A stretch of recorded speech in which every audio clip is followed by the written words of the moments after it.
Hi friends, நம்ம previous year question என்ன பார்க்க போகிறோன்னா, சம் என்னதுன்னா, ஏயின் ஊதியம் பியின் ஊதியத்தில் 40%, பியின் ஊதியம் சியின் ஊதியத்தில் 25%, சியின் ஊதியத்தில் ஏயின் ஊதியம் எத்தனை சதவீதம் அப்படின்னு சொல்லி கேட்குறாங்க.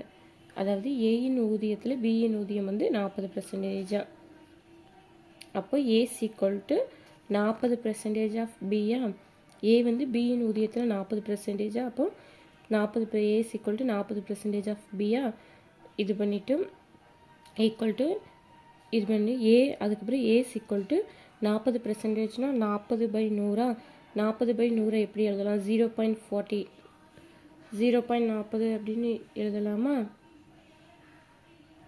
அதுக்கப்புறம் என்னது செகண்ட் இது என்னது, பியின் ஊதியம் சியின் ஊதியத்தில் 25%, அப்போ B equal to 25% of C அப்படின்னு போடலாமா?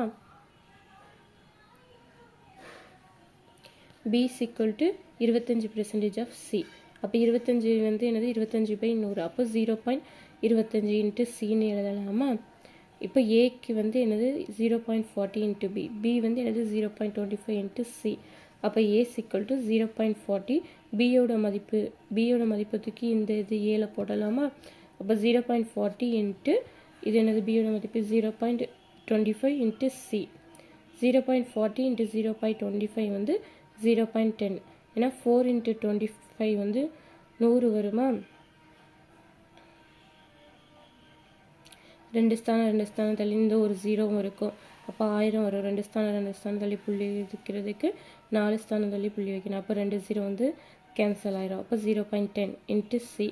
0.10 100 எழுதலாமா? 100 பெருக்கிறோமா? அப்போ 10% ஆஃப் சி. ஏயோட சியின் ஊதியத்தில் ஏயின் ஊதியம் என்னதுன்னா 10% ஆஃப் சி. இதான் ஆன்சர்.